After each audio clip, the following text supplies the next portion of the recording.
to my channel. So for today's video, panibagong beauty product na naman ang ating i-review for today. But at this time, hindi ko siya gagamitin muna sa aking mukha.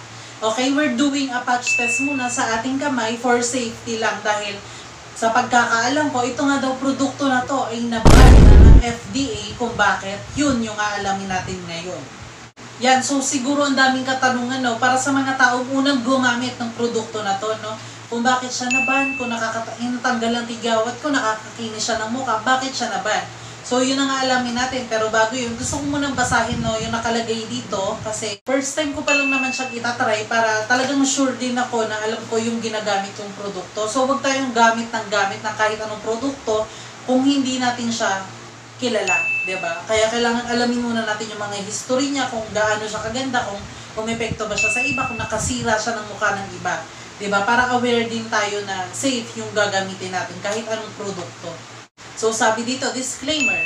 The seller of this item is not a dermatologist nor an expert in skincare. So yun, hindi sila mga dermatologist, kaya kung may mangyari man sa'yo na ma-irritate yung mukha mo or kung mga teto, buwan ng mga tigyawat, wala silang kinalaman doon. Kaya sabi nga dito, di ba kahit sa anong beauty products, always do a patch test muna bago siya i-apply sa mismong mukha natin, or else magpa-consult muna kayo sa mga expert, no, di ba, sa mga dermatologist, sa mga doktor, para sure tayo na pwede nyong gamitin yung kahit anong produktong gusto nyong gamitin.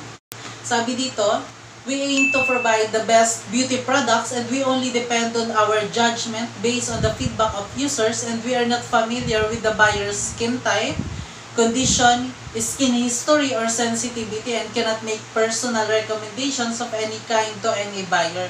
Kasi yun, di ba, yung meron silang mga allergy, so hindi nila to ginawa yung product na to para sa mga taong may allergy, kasi tayo mga tao, iba-iba yung skin type natin, eh, di ba? Maaaring gumana sa kanya, maaaring hindi gumana sa tao na to, di ba? Yun nga, yung sa iba maganda yung naging resulta, sa iba dumami tigyawat, na-irritate, kaya always do a patch test muna. Kasi hindi naman nila itong ginawa itong produkto na to, hindi sila nag-base sa iba't ibang uri ng balat, eh. Kumbaga, kung ano lang yung alam nila na makakatulong sa atin para matanggal yung tigyawat natin, di ba? Ganon. So, kung may allergy ka, mas maganda talaga magpa-check ka muna sa mga doctors bago kang gumamit ng kahit anong produkto na ilalagay mo sa katawan mo at sa mukha mo.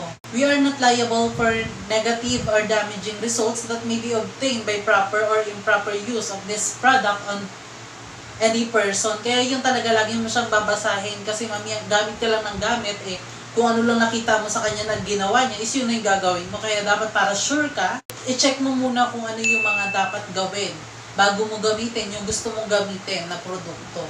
Proceed na tayo, no, kung bakit nga ba naban itong produkto nila. So sabi dito, the Food and Drug Administration warns the public from purchasing and using the adulterated cosmetic product, Skin Magical Rejuvenating Facial Toner No. 1, which tested positive for the presence of hydroquinone and tretinoin. So ano nga ba yung hydroquinone at tretinoin na yun? So sabi dito, hydroquinone may act as carcinogen or cancer-causing chemical. So, medyo nakakatakot nga siya talagang gamitin for now, kasi ako first time ko pala siyang gagamitin at ito agad yung bumungad sa akin. Pero, as of now, wala naman ako nakikitang bad review sa kanya na talagang nasira yung mukha, di ba? Pero, nakakatakot pa din talaga, kaya talagang mag-research muna tayo bago tayo sumubok ng kahit anong produkto na gusto nating itry, di ba? But ito nga, sabi, although its cancer-causing properties have yet to be proved in humans. So, hindi pa naman siya napo-prove talaga. Pero hindi naman ibig sabihin nun is talagang pwede nang gumamit lahat. Kaya, iniinganyo ko muna na kahit anong produkto yung gamitin nyo, always do a patch test muna para sigurado kayo na hindi siya makakasira sa ating balat. Diba? Or else, kung may allergy ka, magpa-check ka sa mga dermatology, sa mga doktor, para sure na magiging safe ka. Diba? Yan, so susubukan na natin tong Skin Magical Rejuvenating Set No. 1 by doing a patch test. So, hindi ko siya ilalagay directly sa aking mukha dahil hindi tayo sigurado, eh. Dahil first time ko pa nga gagamitin to para sigurado makakabuti siya sa aking balat. Susubukan ko muna siyang ilagay dito sa aking kamay. So, simulan na natin. So, meron siyang tatlong cream. Ito yung kaibahan sa kanya. No? Kasi nagulat nga ako nung binili ko to. Meron siyang tatlong cream kasi. Kung makikita nyo, meron akong vlog na rejuvenating set din, pero ibang product, yung Brilliant Skin. Yan, nilagay ko sa description link para makita nyo sa mga gumagamit ng Brilliant Skin kung gaano siya kaganda. So, in-stop ko siya ng 1 month. Kasi nga gusto ko mag-try ng ibang rejuvenating set. Kasi diba, ang dami rin review na maganda nga daw to. Kaya, naano ako, na gusto ko siyang i-try. Kaya 1 month ako nag-stop sa Brilliant Skin. Kaya, eto guys, dumami tigyawat ko ngayon. Kaya, titignan natin kung gaano kaganda tong produkto nila. So, meron siyang tatlong cream. Yan. So, yung isa kasing cream dito na nadagdag is, ano siya, age-defying collagen. So, yun, di ba, alam naman natin yung collagen is nakakapagpabata siya ng balat. Tsaka maganda dahil nakaka-fresh siya. Gusto mo ba yun? Meron siyang tatlong cream, tapos meron siyang isang toner. So, ito nga yung toner na nag-tested kanina na positive sa hydroquinone at retinoid. So, siguro maglalagay tayo nito ng konti lang. Konti lang ilalagay natin dahil baka nga makasama siya sa balat. So, hindi tayo maglalagay ng sobrang dami. Ito, sabon panghilamos, whitening and moisturizing para hindi mag-dry yung mukha natin. So, tatry na natin siya. Then, una natin gagamitin itong sabon. So, yan muna natin ilalagay dito sa ating kamay. Ito yung kulay ng sabon niyang orange. Yan. So, una, binasa ko muna syempre yung kamay ko para malagyan ko siya ng sabon. Tignan natin kung gaano kaganda nga ba itong rejuve nila. Actually, iba-ibang set siya, diba? May set 2, may set 3. So, syempre, umpisa pa lang tayo, kaya susubukan muna natin itong set number 1. Yan. So, after, babanlawan natin siya. Kung nabanlawan ko na siya, then lalagyan na natin ng toner. So, nakapagbanlaw na ako, napunasan ko na din. Pero, gaya na sabi ko kanina, konti lang ilalagay nating toner. Hindi ganun karami kasi, diba alam naman natin na ito yung nag-positive kanina sa chemicals na yun. Kaya, para safe tayo, konti lang ilalagay natin.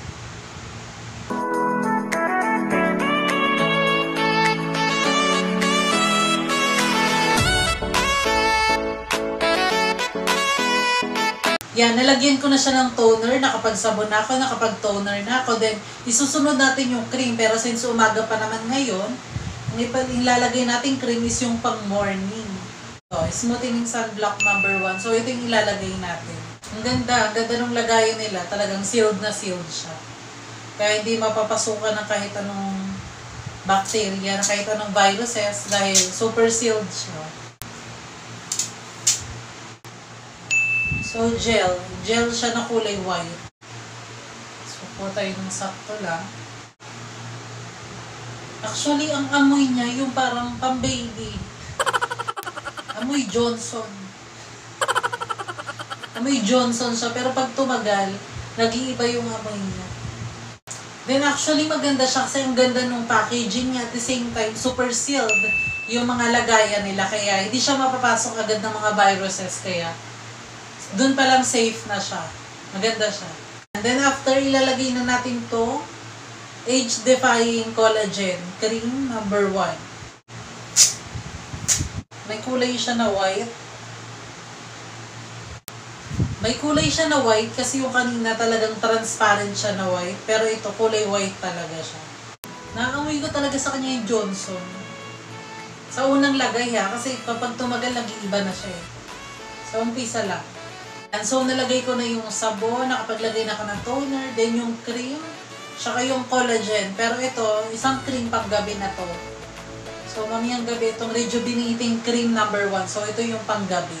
Nalagay ko na lahat, pero as of now, wala pa naman akong nararamdaman na na-irritate siya. Hindi siya nagre-red, hindi siya nangangati. Malalaman ko to sa 24 hours na nakalagay siya dito. So, kung hindi siya ma-irritate, hindi siya mangati, ibig sabihin, pwede ko siyang gamitin sa aking mukha. So, pwede ko siyang ilagay. Pero, kung may mangyari man akong mamula siya, mangate, ibig sabihin, hindi ko pwede gamitin tong produkto na to.